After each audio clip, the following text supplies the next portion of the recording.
अस्सलाम वालेकुम, मैं सदुल्ला खान हूँ। सुप्रीम कोर्ट की पार्किंग में मैं खड़ा हूँ। अब से कुछ देर पहले सुप्रीम कोर्ट में अहम तरीन केस की समाअत का इख्तिताम हुआ है और आज ये आखिरी हेयरिंग थी क्योंकि अब फैसला महफूज हो गया है और कल ये फैसला सुनाया जाएगा। चीफ जस्टिस ऑफ पाकिस्तान ने आज सुबह 11:30 बजे से लेकर तकरीबन 4 बजे तक और बल्कि 4 बजे के बाद तक ये समाअत की है और उनके साथ बाकी दो जजेस भी शामिल थे, जस्टिस मुनीब अख्तर और जस्टिस एजाजुल एहसन। और बहुत तफसीली आज भी बहुत तफसील से तमाम इश्यूज़ पर बातचीत हुई है। इन आज कुछ चीज़ें जो है वो ज़रा रूटीन से हटकर भी हुई हैं क्योंकि बॉयकॉट किया हुआ था, तो उसको अदालत ने ज़रा बहुत संजीदगी के साथ दिया कि सियासी जमातों ने अदालत का बॉयकॉट किया है और फिर नहीं सुना अदालत ने इन लोगों को जिन्होंने बॉयकॉट किया हुआ था। और फिर इसमें आज इरफान कादिर साहब के दलाइल थे आधे घंटे के 35 मिनट के, वो इम्पॉर्टेंट चीज़ है। और इसके अलावा जो वज़ीर दिफ़ा और सेक्रेटरी दिफ़ा और सेक्रेटरी ख़जाना जो आज अदालत में आए थे उनके साथ क्या बातचीत हुई है, ये बड़ी इंपॉर्टेंट चीज़ें हैं। अब चूँकि फ़ैसला महफूज हो गया है तो आज की समाअत ने क्या रुख मुतय्यन किया है और कैसे फ़ैसला आने जा रहा है या क्या फ़ैसला आने जा रहा है, तो इन तमाम चीज़ों पर हम बात करते हैं। देखिए, आज सुबह जो है वो गैर मामूली दिन था क्योंकि आज जो है वो रास्ते बंद थे, सुप्रीम कोर्ट आने वाले बंद थे या स्लो डाउन किया गया था, आप यूँ कहिए। जिस रास्ते से मैं आता हूँ सरीना चौक वाले रास्ते से, वहाँ पर लंबी कतारें लगी हुई थी रेड जोन में दाखिल होने के लिए। एक एक गाड़ी को रोक के पूछा जा रहा था और वकीलों को रोका जा रहा था कि लगता था कि हुकूमत को खतरा था कि वकील कोई गड़बड़ करेंगे और इस वजह से उनको रोका जा रहा था और बड़ी लंबी तवील कतारें थी, ट्रैफिक जैम था और तकरीबन हर शख्स को आधा घंटा तो ज़्यादा लगा होगा सुप्रीम कोर्ट पहुंचने के लिए।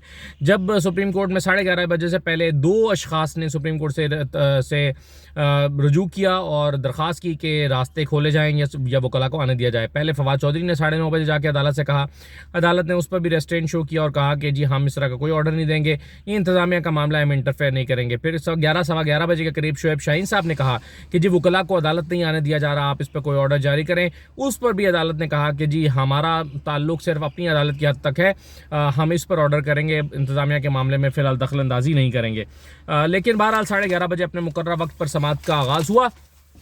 तो सुप्रीम कोर्ट जैसे ही समाअत का आगाज़ हुआ, जो फारूक एश नाइक हैं और कामरान मुर्तज़ा साहब रोस्ट्रम पर आए तो चीफ जस्टिस ने कहा कि आपको हम नहीं सुनेंगे, आपने अदालत का बॉयकॉट कर दिया है, हम आपको क्यों सुने, आपने तो बॉयकॉट कर दिया है। फारूक एश नाइक साहब ने कहा कि हमने तो बॉयकॉट किया ही नहीं है, हम तो कार्रवाई का हिस्सा हैं। तो चीफ जस्टिस साहब ने कहा कि अखबार में तो कुछ और लिखा है, एक तरफ आप बेंच पर एतराज़ करते हैं और दूसरी तरफ कार्रवाई का हिस्सा भी बनना चाहते हैं। जस्टिस मुनीब साहब ने कहा कि आप ज़रा हुकूमती इत्तेहाद इजलास का एलामिया पढ़कर सुनाएं, इसमें क्या ज़ुबान इस्तेमाल की गई है। कामरान मुर्तज़ा साहब ने कहा कि हमारे तहफ़्फ़ुज़ात बेंच पर हैं और दरख्वास्तों के काबिल समाअत होने पर हमारे तहफ़्फ़ुज़ात हैं। फारूक एश नाइक ने कहा और बेंच के दायरे इख्तियार पर भी हमारे तहफ़्फ़ुज़ात हैं। तो जस्टिस मुनीब ने कहा कि गुज़श्ता 48 घंटे से मीडिया कह रहा है कि एलामिये के मुताबिक सियासी जमातें बेंच पर अदम एतमाद कर रही हैं, जो है वो जो एलामिया सामने आया है। जस्टिस मुनीब साहब ने कहा कि अगर एलामिया वापस लिया है तो आपको सुन लेते हैं। चीफ जस्टिस साहब ने कहा अगर बाइकआउट करना है तो अदालती कार्रवाई का हिस्सा ना बने, अदालती कार्रवाई का हिस्सा ना बने। बाइकआउट नहीं किया तो लिख कर दें कि बाइकआउट नहीं किया। अकरम शेख साहब जो कि नून लीग के वकील थे, उन्होंने कहा कि वकालतनामा वापस लेने तक वकील दलाइल दे सकता है। एजाजुल एहसन साहब ने कहा कि वकालतनामा देने वालों ने ही अदम एतमाद किया है। अकरम शेख साहब ने कहा कि वकीलों का अदालत आना ही एतमाद का इजहार है। चीफ जस्टिस साहब ने उस पर कहा कि अटॉर्नी जनरल साहब आपको क्या हिदायत मिली है, हुकूमत तो बॉयकॉट नहीं कर सकती। तो अटॉर्नी जनरल ने कहा कि जनाब हुकूमत बॉयकॉट नहीं कर सकती। चीफ जस्टिस साहब ने कहा कि यानी सियासी जमातें बाइकआउट कर सकती हैं, हुकूमत बाइकआउट नहीं कर सकती, इसका यह मतलब है। चीफ जस्टिस साहब ने कहा कि एक संजीदा अटॉर्नी जनरल से इसी बात की तवक्को थी। अटॉर्नी जनरल ने कहा कि इस दरख्वास्त पर यानी अब उसके बाद फिर मामला आगे बढ़ा और मुकदमे पर बात शुरू हो गई। अटॉर्नी जनरल ने अपने दलाइल देने शुरू किए। उन्होंने कहा कि इस दरख्वास्त में इलेक्शन कमीशन का फैसला कलअदम करार देने की दरख्वास्त की गई है। यानी कौन सी दरख्वास्त, जिस दरख्वास्त को आज सुना जा रहा है, जिस दरख्वास्त पर बहस हो रही है, उस पर उन्होंने कहा कि इलेक्शन कमीशन का फैसला कलअदम करार देने की सदा की गई है। दरख्वास्त की बुनियाद 1 मार्च का अदालती फैसला है। गवर्नर खैबर पख्तूनख्वा ने दरख्वास्तें दायर होने तक कोई तारीख दी ही नहीं थी। चीफ जस्टिस साहब ने कहा कि हमने सवाल उठाया था कि क्या इलेक्शन कमीशन 8 अक्टूबर की तारीख कैसे दे सकता है, और कानून किसी को भी इलेक्शन मुलतवी करने का इख्तियार नहीं देता, सिर्फ अदालत ही इलेक्शन की तारीख आगे बढ़ा सकती है, ये चीफ जस्टिस साहब ने कहा। मंसूर रवान साहब ने बेंच की तश्कील और उन मामलों पर बात करना शुरू की। चीफ जस्टिस साहब ने कहा कि जब चीफ जस्टिस का इख्तियार है तो क्या वो बेंच की दोबारा तश्कील नहीं कर सकता? यानी एक दफ़ा उसने बेंच बनाया और क्या वो दोबारा बेंच नहीं बना सकता? आप बताना चाह रहे हैं कि ये पुराने बेंच की कॉन्टिन्यूएशन है, जबकि ये नया बेंच है। आप जानते हैं कि ये नया बेंच है। जस्टिस मुनीब साहब ने कहा या तो मेंबर्स 9 हैं जहां से ये शुरू हुआ था, यानी 9 रुकनी बेंच था, या फिर 5 हैं जिसने हेयरिंग की है। ये 7 का फिगर आप कहां से ला रहे हैं कि 7 मेंबर्स बेंच, 7 मेंबर्स बेंच, 7 का बेंच कहां से आ गया? इरफान कादिर साहब वहीं पर अपनी जगह पे खड़े हो गए, जो कुछ फासले पर बैठे हुए थे, और उन्होंने खड़े होकर कुछ बोलना शुरू कर दिया जिसे बिल्कुल सुनाई नहीं दिया गया कि वो क्या कहना चाह रहे हैं, और उनकी बात को बिल्कुल नज़रअंदाज कर दिया गया। बेंच ने ना कुछ सवाल किया, ना उनको तवज्जो दी, वो अपना कुछ बोल के दोबारा बैठ गए और चीफ जस्टिस ने मंसूर अवान साहब से, अटॉर्नी जनरल से मुकालमा जारी रखा। मंसूर अवान साहब ने कहा कि फैसले को पढ़िए, जो फैसला हमने दिया था उसको पढ़िए। तो उस पर फैसला पढ़ा गया। चीफ जस्टिस का फैसले का पहला पैराग्राफ पढ़ा गया। तो चीफ जस्टिस ने कहा कि 9 मेंबर्स बेंच का फैसला था कि बेंच पहला पैराग्राफ नहीं बल्कि मुतल्लिका पैराग्राफ पढ़ा गया और जिसमें रिकॉन्स्टिट्यूशन ऑफ बेंच की बात थी। तो चीफ साहब ने कहा कि 9 मेंबर्स बेंच का फैसला था कि बेंच रिकॉन्स्टिट्यूट होगा, यानी पहला जो 9 रुकनी बेंच बैठा था उन्होंने फैसला किया था कि बेंच को रिकॉन्स्टिट्यूट किया जाए। उसमें उन्होंने सबने साइन किए हुए हैं। इसमें ये नहीं था कि कौन रिक्यूज करेगा और कौन वैसे ही चला जाएगा, इसलिए ये रिकॉन्स्टिट्यूशन थी। एजाजुल हसन साहब ने कहा कि रिकॉन्स्टिट्यूशन बिल्कुल नए 5 जजेस की थी, यानी इसमें नए 5 जजेस शामिल किए गए। तो इसका उस बेंच के साथ कोई ताल्लुक नहीं था जो 9 रुकनी बेंच था। उन्होंने कहा कि it was not administrative exercise, it was a judicial exercise when 9 members signed the decision of reconstitution of the bench. उन्होंने कहा कि ये सुप्रीम कोर्ट का एक जुडिशियल ये जो है वो एडमिनिस्ट्रेटिव एक्सरसाइज थी जो सुप्रीम कोर्ट में की गई। जस्टिस मुनीब साहब ने कहा कि जस्टिस याहिया अफरीदी का नोट पढ़ें ज़रा, जो उन्होंने लिखा था। उन्होंने खुद कहा है कि मुझे बेंच में रखना चाहें या ना रखना चाहें ये चीफ जस्टिस का इख्तियार है और उनकी सवाबदीद है। एजाजुल हसन साहब ने कहा कि 9 मेंबर्स ने दस्तखत किए कि चीफ जस्टिस साहब please reconstitute the bench. Mansoor Awan साहब ने कहा कि but they were the part of the judicial proceedings, यानी वो जो बाकी जो जजेस थे वो they were the part of the judicial proceedings. Justice Munib Akhtar साहब ने कहा कि जब 5 रुकनी बेंच ने समाअत शुरू की तो क्या किसी ने आकर कहा कि जनाब ये तो नामुकम्मल बेंच है, 2 जजेस कहाँ हैं? उन्होंने एक मिसाल दी। उन्होंने कहा कि देखें, जब कोई बेंच बनता है तो उसमें अगर फ़र्ज़ करें एक जज बीमार हो जाते हैं तो बाकी 4 जज सुनने के लिए अगर तो अव्वल तो वो आएंगे ही नहीं। बिलफर्ज वो 4 आ भी जाएं तो आप वकील क्या कहेंगे? आप कहेंगे कि जनाब चूंकि बेंच पूरा नहीं है तो इसकी समाअत नहीं हो सकती, समाअत तो नहीं होने देंगे आप। तो उन्होंने कहा कि फिर जब अगर फ़र्ज़ करें ये 9 रुकनी बेंच था या 7 रुकनी बेंच था, तो जब 5 रुकनी बेंच सुनने के लिए आया तो आपके ज़हन में ये नहीं आया कि बाकी 2 जजेस कहाँ हैं? फिर 2 दिन की हेयरिंग कैसे हो गई? तो ये मुनीब अख्तर साहब ने सवाल किया। चीफ साहब ने कहा कि चीफ जस्टिस ने अपना इख्तियार इस्तेमाल करके 5 मेंबर से रिक्वेस्ट की कि वो बेंच में शामिल हो, 5 मेंबर्स बेंच का हिस्सा बने और उन्होंने ही केस सुना। चले, हम आपका पॉइंट समझ गए हैं, अब आप हमारा पॉइंट समझ गए हैं। अब आगे चलते हैं, अब अगले पॉइंट पे हैं। मंसूर अवान साहब ने कहा कि मेरी दरख्वास्त यह है कि जस्टिस याहिया अफरीदी और जस्टिस अतर मिन्नल्लाह के नुक्ता नज़र को फैसले में शामिल किया जाए। चीफ जस्टिस साहब ने कहा कि लेकिन आप फुट नोट की लैंग्वेज को भी देखें, यानी उन दोनों जजेस की जो फुट नोट था, जो माइनॉरिटी जजमेंट थी, यानी जिन्होंने जजेस ने इख्तलाफी नोट दिया था, जस्टिस मंसूर अली शाह और जस्टिस जो है वो जो दूसरे उसमें शामिल थे मंसूर अली शाह साहब और गालिबन याहिया अफरीदी साहब, सॉरी। उन्होंने कहा कि 2 जजेस की राय रिकॉर्ड का हिस्सा है। रिकॉर्ड में तो बहुत कुछ जो है वो जमाल खान मंदूखेल साहब और जस्टिस मंसूर अली शाह साहब थे दोनों। अच्छा, उन्होंने कहा कि देखें, जजेस की राय रिकॉर्ड का हिस्सा है, रिकॉर्ड में तो बहुत कुछ पड़ा हुआ है। उन्होंने उसकी लैंग्वेज उन्होंने कहा कि आप देखें, उसमें लिखा हुआ था कि 2 जजेस की राय, यानी फुट नोट में लिखा था कि हमारी बाकी 2 जजेस जो हैं अतर मिन्नल्लाह और याहिया अफरीदी, उन दोनों की जो राय है वो हिस्सा है इसका कोर्ट का। तो उन्होंने कहा कि वो रिकॉर्ड का हिस्सा तो बहुत कुछ है। फिर इरफान कादिर साहब कुछ खड़े हो गए अचानक, फिर उन्होंने बोलना शुरू कर दिया। तो चीफ जस्टिस साहब ने बहुत पेशेंटली कहा कि I would like to hear you after it, आप बैठ जाइए, हम आपको सुनेंगे इसके बाद। मंसूर अवान साहब ने जारी रखा। उन्होंने कहा कि एक सर्कुलर जारी हुआ, दूसरे नुक्ते पर आ गया वो। उन्होंने कहा कि जी एक सर्कुलर जारी हुआ, चीफ जस्टिस की ऑब्जर्वेशन की बुनियाद पर यह जारी हुआ। तो उन्होंने कहा कि एक जजमेंट अगर किसी बेंच की तरफ से आती है तो उसको दो तरीक़ों से डिसरिगार्ड किया जा सकता है। एक, या तो एक और बेंच उसको ओवर रूल कर दे या फिर अपील में चले जाएं। तो चीफ जस्टिस साहब ने कहा कि आपने ठीक कहा, इस जजमेंट को डिसरिगार्ड नहीं किया गया, बल्कि वो एक एडमिनिस्ट्रेटिव डायरेक्शन थी कि 184(3) के जो केसेस हैं उसकी समाअत को ना रोका जाए, नहीं रोका जा सकता। बाकी बेंचेस जो हैं वो अपनी समाअत जारी रखें। ये एक एडमिनिस्ट्रेटिव जो है वो डायरेक्शन थी, ये चीफ जस्टिस साहब ने कहा। फिर उन्होंने कहा कि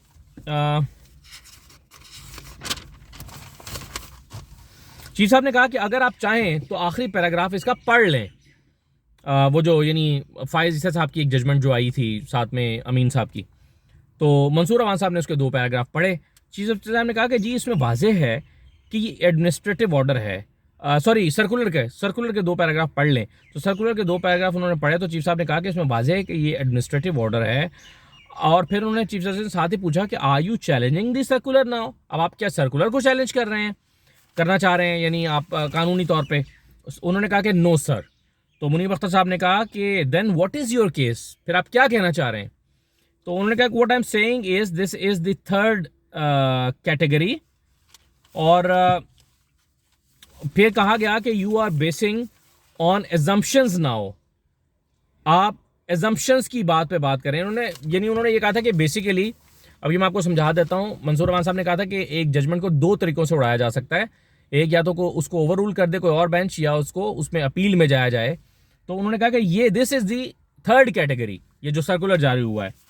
तो उस पर उन्होंने कहा कि now you are basing on exemptions now 184(3) are the matters of public importance.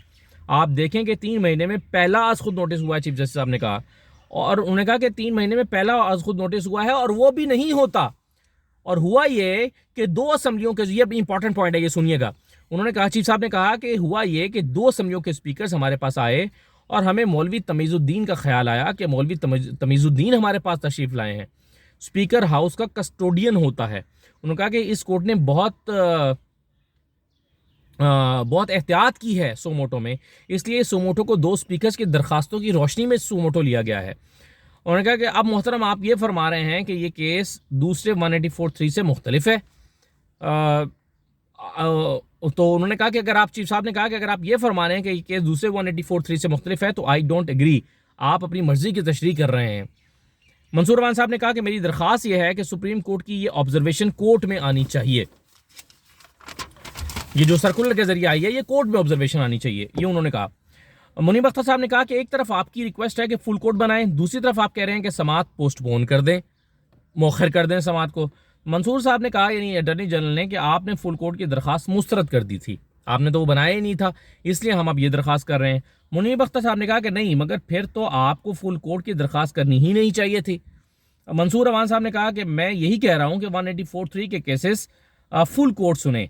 Chief साहब ने कहा कि we are trying to understand your point of view, I think you are doing very good job, लेकिन हम आपका point समझ रहे हैं। आपने देखा कि एक जज ने खुद को रिक्यूज़ कर लिया कि ये मामला नहीं सुना जाना चाहिए, यानी अमीन साहब का, जस्टिस अमीन साहब का। और उन्होंने कहा कि फिर दूसरे जज साहब ने खुद को रिक्यूज़ कर लिया। उन्होंने कहा कि रिक्यूज़ल इज़ हिज ओन चॉइस, जो जज रिक्यूज़ कर देता है वो वापस बेंच में नहीं बैठ सकता। तो फुल कोर्ट कैसे बनेगा? या आप कह रहे हैं कि फुल कोर्ट बनाया जाए, तो जिन जजेस ने इस केस को सुनने से माजरत कर ली है, तो वो रिक्यूज़ कर लिया, तो वो बैठ ही नहीं सकता, तो फिर फुल कोर्ट कैसे बन सकती है? यही मुनीब अख्तर साहब ने कहा था कि एक तरफ आप कह रहे हैं कि फुल कोर्ट बनाए, दूसरी तरफ आप, इन लोगों ने वो रिक्यूज़ किया है। तो उन्होंने कहा कि 15 जजेस कैन नॉट सेट, यानी अगर 2 जजेस रिक्यूज़ कर गए हैं तो 15 जजेस can not set, they are not available to set, वो बैठ ही नहीं सकते। और उन्होंने कहा कि court is taking your request very seriously but 15 जजेस कैन नॉट सेट। फिर उन्होंने कहा, चीफ जस्टिस ने कहा कि लिहाजा आज आपकी रिक्वेस्ट लार्जर बेंच की होनी चाहिए, यानी असूली तौर पर अगर आप करना भी चाहते हैं रिक्वेस्ट, तो फुल कोर्ट की तो आप कर ही नहीं सकते, क्योंकि वो बन ही नहीं सकता, क्योंकि 2 जजेस रिक्यूज़ कर गए हैं। तो आप लार्जर बेंच की रिक्वेस्ट कर सकते थे। मंसूर अवान साहब ने कहा कि हाँ, मैं इसके बाद इसी पर आने वाला था, यही कहने वाला था। तो चीफ जस्टिस साहब ने कहा कि ये बताएं 9 रुकनी बेंच में से किसने रिक्यूज़ किया था? वो जो पहले 9 रुकनी बेंच बना था उसमें किसी ने रिक्यूज़ किया था? तो उसने full court bench might not be possible but full court meeting में भी पॉसिबल। चीफ जस्टिस के ये रिमार्क्स बड़े इंपॉर्टेंट थे। उन्होंने कहा कि full court bench might not be possible but full court meeting में भी पॉसिबल। हो सकता है कि फुल कोर्ट मीटिंग में जो है वो हम बैठ जाएं और आपस में बैठ के जजेस आपस में बैठ के फुल कोर्ट सारे जजेस बैठ जाए और मीटिंग कर लें। और फिर चीफ जस्टिस ने बहुत अहम बात की। उन्होंने कहा from last few days I have been meeting with the senior most जजेस of this court, we have mutual respect. इससे एक तासुर ये दिया चीफ जस्टिस ने, और जो तासुर मिला कि तमाम जजेस आपस में बैठ रहे हैं, वो बात कर रहे हैं और वो जो आपस के मसाइल हैं उसको हम एड्रेस कर रहे हैं और हमारी बड़ी एक दूसरे की रिक्वेस्ट, एक दूसरे के लिए रिस्पेक्ट है। तो मैं पिछले कुछ दिन में तमाम जजेस से, सीनियर मोस्ट जजेस से मिला हूँ, चीफ जस्टिस साहब ने ये कहा। उनका इशारा जाहिर है कि मंसूर अली शाह साहब की तरफ, काजी फ़ाई ईसा साहब की तरफ, जमाल खान मंदुखैल साहब की तरफ और याया अफरीदी साहब की तरफ, इन तमाम जजेस की तरफ उनका इशारा था कि उन सबसे मेरी मुलाकात हुई है। मंसूर अवान साहब ने कहा कि there should be larger bench. जो जजेस राय दे चुके हैं वो शामिल नहीं हो सकते, तो तमाम 9 जजेस को निकालकर बाकी का लार्जर बेंच बना दें। यानी अब फरमाइश आ गई 6 रुकनी बेंच की। चीफ साहब ने कहा कि 2 जजेस ने तो पहले ही खारिज कर दिया है इस केस को कि ये टेकअप ही नहीं हो सकता। फिर नया 5 रुकनी बेंच बन गया। जब ये बना तो 2 जजमेंट आई, एक 3 की थी और दूसरी 2 की, यानी जिन्होंने 2 ने डाइसेंट किया, तो ये 3-2 की जजमेंट थी। पहली बात जो हमने सीखी वो ये थी कि सुने बगैर जो फैसला, कहते हैं जब हम कोर्ट में आए थे, चीफ जस्टिस साहब ने कहा, तो कहते हैं जब हमने पहली बात सीखी थी वो ये थी कि सुने बगैर जो फैसला होता है वो बड़ा महदूद सा फैसला होता है। केस से जो बेंच अलहदा हो गए, जो जजेस अलहदा हो गए थे, उनका फैसला कैसे होगा? उन्होंने तो केस सुना ही नहीं था। चले हमने फिर उन्होंने चीफ साहब ने कहा चले हमने आपका पॉइंट नोट कर लिया, आगे चलें। एजाजुल हसन साहब ने कहा कि दोबारा फैसला पढ़ लें। मंसूर अवान साहब ने 3-2 वाला फैसला जो है वो पढ़ा और उसमें लिखा था कि 2 जजेस ने डाइसेंट किया है। तो चीफ साहब ने कहा कि क्या 2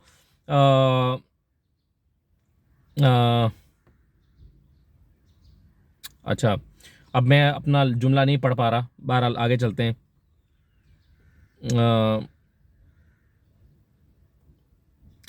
अच्छा जी, खैर चीफ साहब ने कहा तो क्यों ना उन्हें फारिग, अच्छा सॉरी, चीफ साहब ने कहा कि क्या 2 सेक्रेटरीज आए हुए हैं, दोनों सेक्रेटरीज आए हुए हैं, सेक्रेटरी दिफा और सेक्रेटरी खजाना। मंसूर साहब ने कहा कि जी आए हुए हैं। तो चीफ साहब ने कहा तो क्या क्यों ना पहले उनको सुन के फारिग कर दें, वो सुबह से बैठे हैं। तो चीफ साहब ने कहा कि देखें हमारे पॉइंट ऑफ व्यू से जो अहम इशू है वो सिक्योरिटी इशू है, पहले उन्हें सुन लेते हैं। चीफ साहब ने कहा। मंसूर साहब ने कहा कि हमारी दरख्वास्त है कि ये जो सिक्योरिटी का मामला है इसको इन कैमरा सुने, क्योंकि कुछ चीज़ें जो हैं वो सेंसिटिव हैं। चीफ साहब ने कहा कि जो चीज़ें सेंसिटिव हैं वो तहरीरी तौर पर फाइल कर दें, हम चैम्बर में जाके पढ़ लेंगे। अच्छा जी, उन्होंने कहा कि the arm forces are just not army. ये चीफ जस्टिस साहब ने बहुत इंपॉर्टेंट रिमार्क्स दिए। उन्होंने कहा कि the arm forces are not just army. अगर फौज मसरूफ है तो एयरफोर्स और नेवी के लोग भी तो डिप्लॉय हो सकते हैं। अगर कुछ ऐसी चीज़ होगी जो सेंसिटिव है तो चैम्बर में सुन लेंगे। अब हमें जनरल व्यू दे दें कि कितनी रिक्वायरमेंट है, कितने लोग किस कैपेसिटी में चाहिए। मंसूर अमान साहब ने कहा ये तो इलेक्शन कमीशन ने बता दिया है। फिर अटर्नी जनरल जो है वो फिर इरफान काजी साहब फिर आ गए। उन्होंने कहा कि अगर फैसला आ गया है, देखें ये सारी बातें हो रही हैं, अगर फैसला आ गया तो क्या फ़ायदा फिर ये तमाम बातें सुनने का, इनको सेक्रेटरीज़ को और बाकी लोगों को और मुझे। तो उन्होंने कहा कि जी हम आपको सुनेंगे। चीफ जस्टिस साहब ने फिर कहा कि हम आपको सुनेंगे, आप तशरीफ़ रखें। ये तीसरी बार था सुबह से कि अटर्नी जनरल साहब, सॉरी, इरफान काजी साहब जो हैं वो इस तरह से अचानक सामने आ गए थे। तो उन्होंने कहा कि चलें अब सेक्रेटरी साहब को बुला लेते हैं, हम ब्रीफिंग नहीं लेते, कुछ सवाल पूछ लेते हैं। काइंडली इंट्रोड्यूस योर सेल्फ, उन्होंने कहा। तो उन्होंने फिर कहा कि आई एम हमूदुज़्ज़मान, सेक्रेटरी डिफेंस। और उन्होंने कहा कि अभी हमारे सामने अहम मामला पंजाब का है, केपी की अभी डेट नहीं आई है। चीफ साहब ने कहा so is the security situation serious? उन्होंने जवाब दिया येस इट इज़। चीफ साहब ने कहा कि आप किस बुनियाद पर ऐसा कहते हैं कि सिक्योरिटी सूरत पंजाब में बहुत सीरियस है? सेक्रेटरी साहब, उन्होंने कहा, सेक्रेटरी साहब ने, सेक्रेटरी दिफा ने, कि जी जैसा अटॉर्नी जनरल ने कहा कि आप इसे चैम्बर में सुन लें, तो मैं भी आपसे रिक्वेस्ट करूंगा कि इसको चैम्बर में सुन लें। तो चीफ साहब ने कहा कि हम रिलेक्टेंट हैं कि इन मामला को कोर्ट से दूर ले जाएं, मगर अली जफ़र साहब क्या आप आएंगे यहाँ पर? फिर अली जफ़र साहब आ गए। उन्होंने कहा कि सिक्योरिटी का मसला तो हमेशा रहेगा। 90, यानी सबको मुखातिब करते हुए चीफ साहब ने कहा कि सिक्योरिटी का मसला तो हमेशा रहेगा, 90 दिन का आईनी तकाजा है जो पूरा होना चाहिए। आज की हेयरिंग काफ़ी लंबी थी, शायद 2-4-5 मिनट और लग जाएंगे, तो thank you for the patient hearing, मैं आपसे भी यही कहूँगा। उन्होंने कहा कि मेरा सवाल यह है कि 8 अक्टूबर तक हालात कैसे ठीक होंगे, हमें कैसे पर्सनल रिक्वायर्ड हैं, क्या वो आर्म्ड होंगे, क्या वो फाइटिंग पर्सनल होंगे। अली जफ़र साहब ने कहा कि where there is a will there is a way, ये रिटायर्ड लोगों को हायर कर सकते हैं। चीफ साहब ने कहा कि क्या रिटायर्ड लोगों का कोई डेटा है अवेलेबल। सेक्रेटरी साहब ने कहा कि जी रिजर्व फोर्स होती है, यानी वो जो लोग जो फोर्स से रिटायर हो सके हैं उनकी रिजर्व फोर्स होती है। तो चीफ साहब ने कहा क्या उन लोगों को ईसीपी ने अपनी तादाद में शामिल किया है, शामिल करके बता रहे हैं। तो सेक्रेटरी साहब ने कहा कि जी रिजर्व लोगों को बुलाने के लिए एक तरीक़ाकार होता है, ज़रूरत देखी जाती है और किन हालात में उन्होंने क्यों बुलाना है, और उसके बाद फिर जजेस आपस में 2-3 मिनट तक मुशावरत करते रहे। तो चीफ साहब ने फिर कहा आप कोई सील्ड फाइलें लाए हैं जो आप प्रेजेंट करना चाहते हैं। सेक्रेटरी साहब ने कहा कि नहीं अभी तो नहीं लाए लेकिन दे सकते हैं। तो चीफ साहब ने कहा कि आप सील्ड फॉर्म में दे दें, हम उन्हें पढ़कर दोबारा सील करके आपको वापस कर देंगे। अगर कुछ सवाल हुए तो वो हम आपसे तहरीरी शक्ल में पूछ लेंगे, आप तहरीरी शक्ल में उसका जवाब दे दीजिएगा। तो सेक्रेटरी दिफा ने कहा कि हम आपको सील्ड भी दे सकते हैं, लेकिन अगर आप हमसे इन कैमरा ब्रीफिंग ले लें तो ज़्यादा बेहतर है। और रिज़र्व का मसला ये है, साथ ही उन्होंने कहा कि रिज़र्व फोर्स का मसला ये है कि हुकूमत को अनाउंस करना पड़ता है, उन्हें हाजिर होने के लिए वक्त देना पड़ता है, फिर उन्हें ट्रेन करना पड़ता है क्योंकि वो बहुत अरसे से रिटायर्ड हो चुके होते हैं, तो इसलिए ये टाइम टेकिंग प्रोसेस है। चीफ साहब ने कहा कि आपको इलेक्शन ड्यूटी के लिए हाईली ट्रेंड लोगों की ज़रूरत नहीं है, उन्होंने वहाँ जंग नहीं करनी, और आप पैरामिलिट्री फोर्सेस दूसरी फोर्सेस का भी तो इस्तेमाल कर सकते हैं, जो यूनिफॉर्म पहनते हैं लोग उनका एहतराम करते हैं।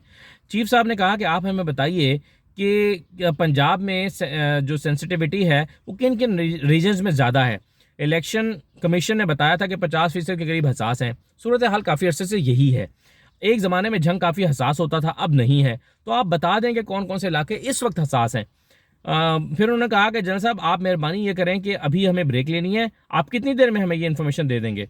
तो जैसे मुनीब साहब ने कहा कि आप अगर ओरल प्रेजेंटेशन देना चाहते हैं तो इसको तहरीरी शक्ल में कन्वर्ट करके हमें दे दें, मुख्तसर ब्रीफ बना दें। तो उन्होंने कहा कि 2 घंटे में आप हमें दे देंगे।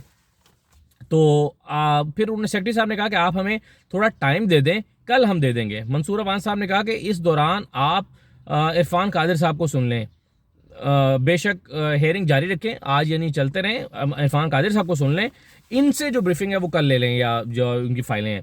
तो चीफ सेक्रेटरी, उसके बाद फिर चीफ सेक्रेटरी ख़जाना को बुलाया गया, चीफ साहब ने कहा कि सेक्रेटरी ख़जाना को बुलाएं।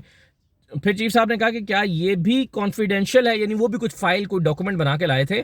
तो चीफ साहब ने पूछा कि क्या आपकी भी डॉक्यूमेंट जो है वो कॉन्फिडेंशियल है। उन्होंने कहा कि जी कुछ मामला जो IMF के साथ हमारी डील हो रही है, कुछ मुज़ाकरात चल रहे हैं, उस हवाले से कुछ चीज़ें कॉन्फिडेंशियल हैं, बाकी नहीं है।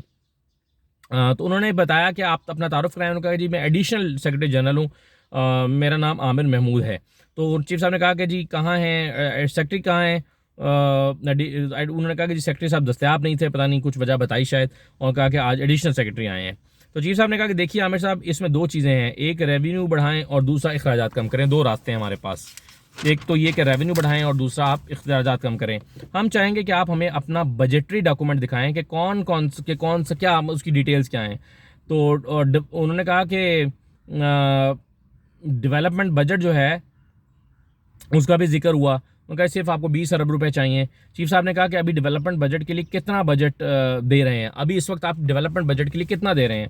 सेक्रेटरी साहब ने कहा कि हम तो पीएसडीपी में बजट रख देते हैं सालाना, फिर वो जाता रहता है। तो चीफ साहब ने कहा कि आपने इस साल पीएसडीपी में भी कट लगाया होगा, यानी अगर हालात इतने ख़राब हैं तो फिर जो डेवलपमेंट बजट है उसमें भी तो कट लगाया होगा। तो सेक्रेटरी साहब ने कहा कि जी नहीं, मेरी मालूमात के मुताबिक हमने इसमें कट नहीं लगाया गया। तो मुनीब अख्तर साहब ने कहा कि 20 अरब एक मुल्क के बजट के लिए क्या होता है, ट्रिलियन ऑफ रुपीस का मामला होता है इकोनॉमी, और उसमें से 20 अरब रुपए आप कितने फीसद बनता है। तो सेक्रेटरी साहब ने कहा कि जी मुझे कैलकुलेट करना पड़ेगा कि ये टोटल हमारी जो इकोनॉमी है उसका ये 20 अरब कितने % बनता है। तो चीफ साहब ने कहा कि आपने कहा कि जो हमारी पेमेंट्स हैं इंटरेस्ट रेट बढ़ने की वजह से और ये चीज़ें बढ़ गई हैं, यानी वो डॉक्यूमेंट्स साथ साथ देख रहे थे चीफ साहब और बाकी जजेस, जो लिखा हुआ था जो प्रेजेंट किया गया था तो उसको देख के वो पढ़ रहे थे। उन्होंने कहा कि आपने कहा हमारी सब्सिडी बढ़ गई है, हमारी पेमेंट्स बढ़ गई हैं, तो क्या आप तनख्वाहें कम करके मैनेज नहीं कर सकते, आप 5% काट लें, 5% 3 महीने में, ग्रेजुअली 5% काट लें तो आपके पैसे पूरे हो जाएंगे, थोड़ा थोड़ा करके काट लें 3 महीने में और हमसे शुरू करें। तो उन्होंने कहा कि देखें ये सिक्योरिटी वाला मामला है, ये सीरियस है, इसको हम सीरियसली देख रहे हैं, लेकिन ये तो पेट काटने वाली बात है जो कि हो सकता है आसानी से मैनेज। फिर जो है वो इरफान कादिर साहब फिर आ गए। इरफान कादिर साहब चौथी मरतबा फिर रोस्टम पर यानी खड़े हो गए। उन्होंने कहा कि आपने अगर जहन पहले ही बना लिया है तो फिर आप बाद में बाकी लोगों को सुनेंगे तो क्या फ़ायदा, आप तो ये सारी चीज़ें करके जहन बना रहे हैं। तो चीफ साहब ने कहा कि उन्होंने फिर सोशल मीडिया का भी जिक्र किया कि सोशल मीडिया पे ये चल रहा है वो चल रहा है। उनकी अब थोड़ा सा इरफान कादिर साहब का जो बिहेवियर था वो ज़रा फ़नी टाइप का लग रहा था, बार बार वो बीच में खड़े हो जाते थे, तो उस पर कुछ लोग हंसने लगे। तो उस पर चीफ साहब ने कहा कि देखें हमने कोई ज़हन नहीं बनाया है, हम आपको सुनेंगे, आप तशरीफ़ रखें, हम आपको सुन लेंगे।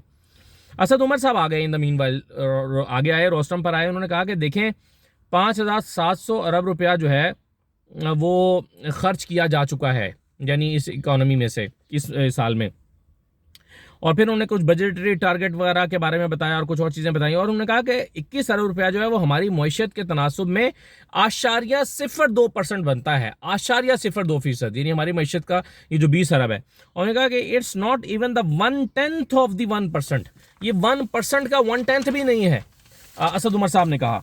फिर उन्होंने कहा कि चीफ साहब ने कहा कि देखें हमें लगता है कि आमदन बढ़ाने में तो वक्त लगेगा, लेकिन ये बताएं कि बचत कहाँ से हो सकती है।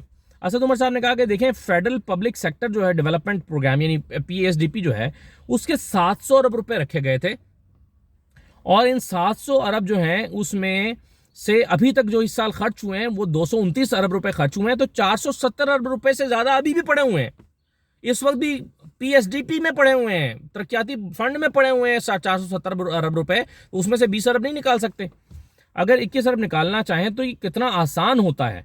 हमने कोविड में 200 अरब निकाला PSDP में से, ये 21 अरब नहीं निकाल सकते, असद उमर ने कहा। उन्होंने कहा कि अगर ये इलेक्शन ना करा के चंद मजीद सड़कें बनाना चाहते हैं तो ये मुल्क के साथ एक मजाक है, यानी आप इलेक्शन नहीं कराना चाहते, किस कॉस्ट पे कि जी आप सड़कें बनाना चाहते हैं, तो सड़कें इंपॉर्टेंट है या इलेक्शन इंपॉर्टेंट है।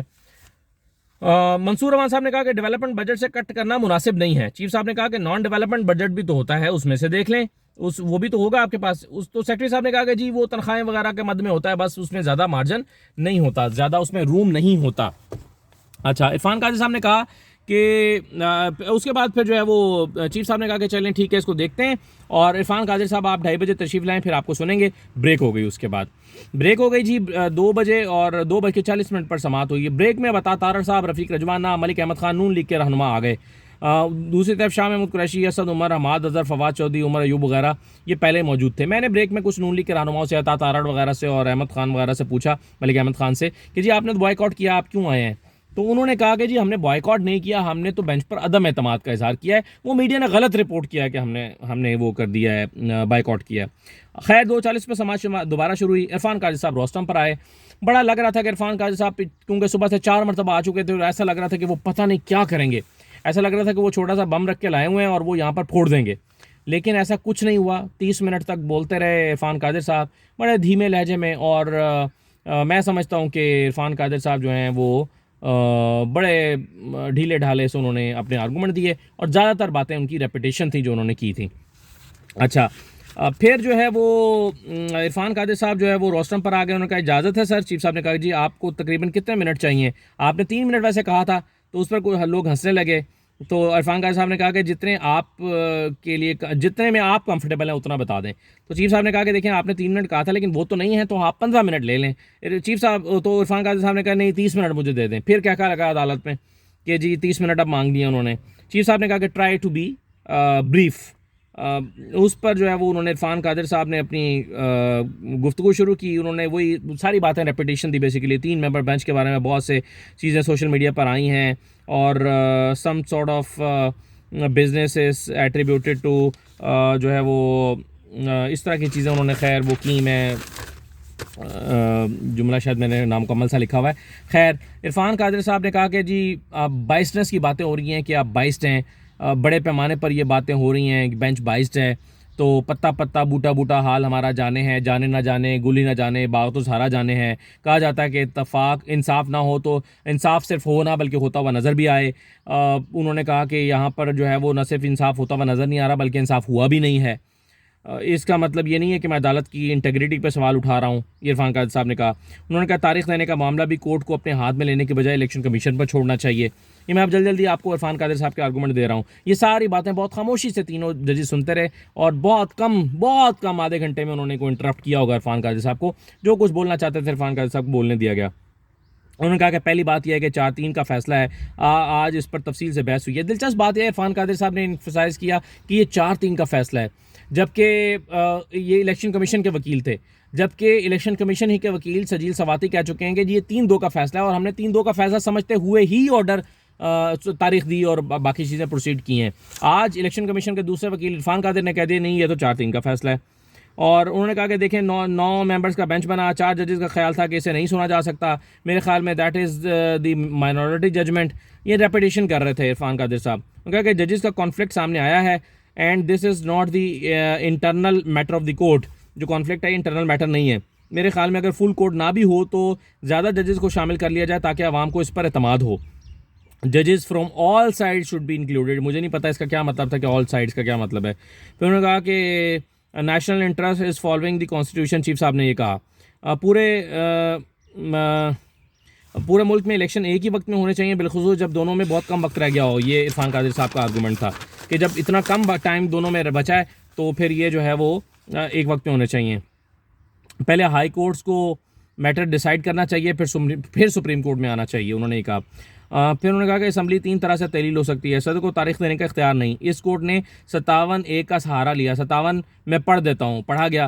उन्होंने कहा कि अगर असम्बली 2-3 साल पहले तहलील हो जाए, इरफान कादिर साहब कह रहे हैं 2-3 साल पहले तहलील हो जाती तो फिर कोई और बात थी, लेकिन अब चूँकि वक्त बहुत कम रह गया तो इतना करीब आके एक ही वक्त में इलेक्शन होने चाहिए। 6 जजेस ने मुख्तलिफ औकात में अपना वर्डिक्ट दिया है। काजी फाइजा का भी फैसला कि this matter should be resolved immediately. उन्होंने कहा कि this matter should be resolve immediately. Qazi Faez का भी फैसला आया हुआ है। अगर काजी फाइजा का फैसला मैंडेटरी नहीं भी है तो भी इसे इस तरह अंदाज ना करें। फिर उन्होंने कहा कि सोशल मीडिया जो है उस पर बहुत ज़्यादा जो है वो बात हो रही है। तो चीफ जस्टिस साहब ने कहा कि आप सोशल मीडिया का बहुत जिक्र कर रहे हैं तो आपके इल्म में ये तो होगा कि हम फिर आपके इल्म में ये आ चुका होगा कि हम परसों मिले हैं, यानी उन्होंने इशारा किया काजी फाइज साहब की तरफ। चीफ जस्टिस साहब ने कहा कि हम परसों मिले हैं और कुछ इश्यूज़ पर बात हुई है, हमने फुल कोर्ट की बात की है और मुमकिन है कि उनकी शिरकत ना हो सके, इसके लिए हम रूल्स बनाएंगे और जल्दी मिलेंगे। तो चीफ जस्टिस साहब ने एक तासुर ये दिया कि हमारे आपस के मामला सेटल हो रहे हैं, आपको उसकी फ़िक्र करने की ज़रूरत नहीं है। चीफ जस्टिस साहब ने कहा कि हम आपको कॉम्प्लीमेंट करना चाहते हैं, आपने बड़े अहम निकात उठाए हैं। एक नुकता तो ऐसा है जो किसी ने नहीं उठाया। इरफान कादिर साहब ने कहा कि बस जी तारीफ़ कर दिया करें, फिर ऐसे ही मेरी तारीफ़ कर दिया करें। इस पर एक बड़ा लंबा सा कहकहा लगा अदालत में। इरफान कादिर साहब ने कहा कि आप इस वक्त सोशल मीडिया पर टॉप ट्रेंड कर रहे हैं, आप पर टॉप ट्रेंड बना हुआ है। चीफ साहब ने कहा कि देखिए इन बातों में ना जाएं, आप अपना वक्त ज़ाया कर रहे हैं। आधे घंटे में सिर्फ 6 मिनट का वक्त आपके पास बाकी रह गया, अब आप अपने आर्गूमेंट मुकम्मल करें। इरफान कादिर साहब ने कहा कि तमाम 6 जजेस ने कहा कि जिसका क्रक्स ये था कि किसी भी बेंच को ये केस नहीं सुनना चाहिए।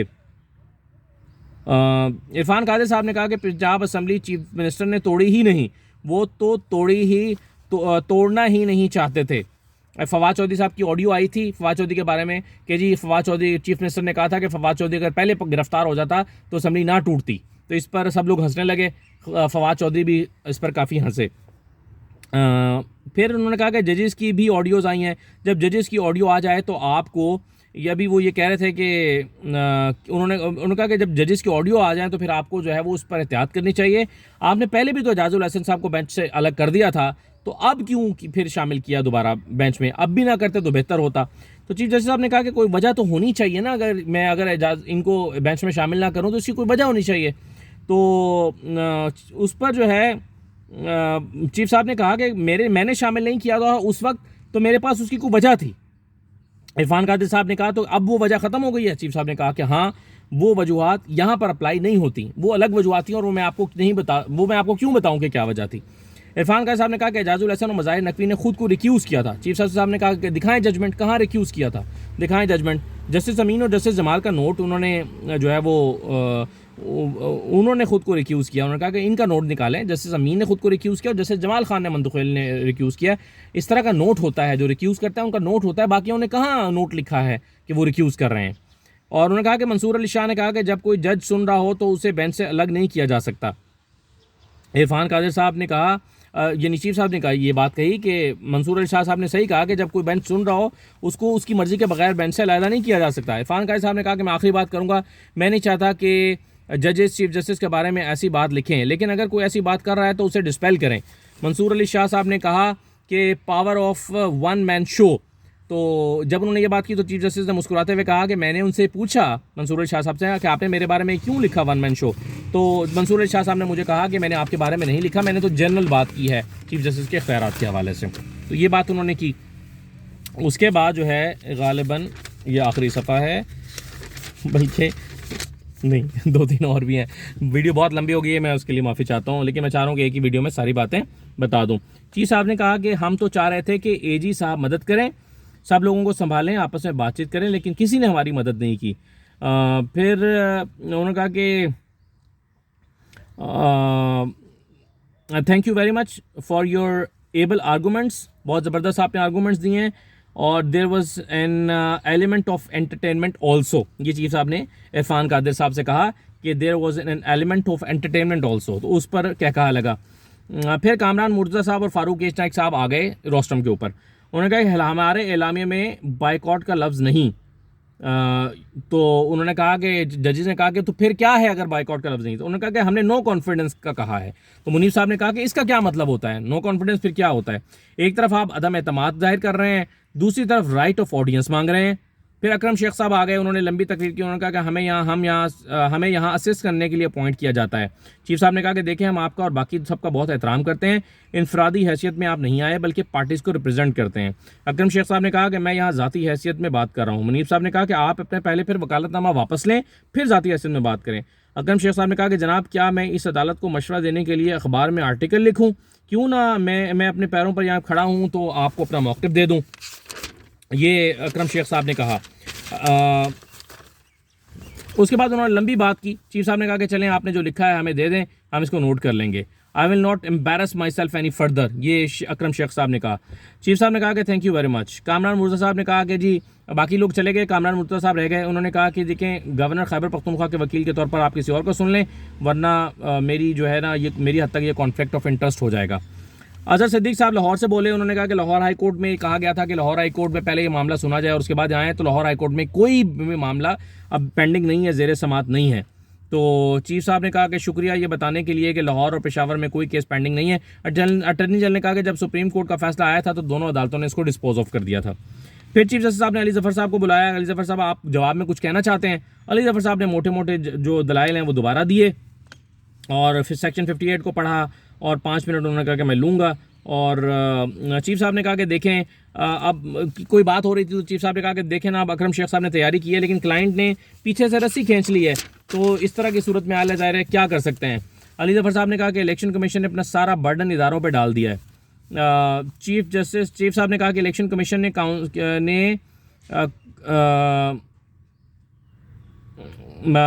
इलेक्शन कमीशन के काउंसिल ने कहा है कि हमारा कॉन्स्टिट्यूशनल रोल है, हमें पैसे और अफरादी कुव्वत चाहिए। और तो चीफ जस्टिस साहब ने कहा कि वी वांट द कमिटमेंट। ये अच्छा आइडिया है कि दोनों इलेक्शन एक साथ हों, लेकिन देखना है ये कैसे होंगे। और असद उमर ने हमें बताया है कि 470 अरब तो सिर्फ PSDP में पड़े हुए हैं। हम दोबारा आपसे कहेंगे कि अवाम की ख्वाहिशात के मुताबिक एंटर इनटू डायलॉग, सियासी हल निकालें, वरना अदालत ने आइनी तौर पर रास्ता निकालना है। इरफान कादिर और आपने कहा कि फ़लाँ 6 जजेस का बेंच बना लें। इरफान कादिर साहब ने कहा कि नहीं, इरफान कादिर उठ कर आए, उन्होंने कहा कि जी अली ज़फ़र ने अपना बेंच चूज़ किया, हमने नहीं किया, हमने नहीं कहा कि फ़लाँ बेंच बना लें। हमें अफसोस है, चीफ जस्टिस साहब ने कहा कि शेख अकरम, फारूक नाइक और कामरान मुर्तज़ा के आर्गूमेंट हम नहीं सुन सके, हम अपना फ़ैसला महफूज करते हैं, कल दोबारा मिलेंगे, टाइम बाद में बताएंगे। और अटॉर्नी जनरल साहब, आप अच्छे पॉइंट्स बनाएं प्लीज़, अदालत को जो है वो अदालत का पैगाम सियासी जमातों को दें कि पॉलिटिकल सेटलमेंट की तरफ जाएं, वरना आइन का रास्ता हमारे पास मौजूद है। ये समाअत हुई आज, इस पर मैं मज़ीद कोई बात नहीं करना चाहता, बहुत लंबी बात हो गई है। इजाज़त दीजिए, अल्लाह हाफ़िज़।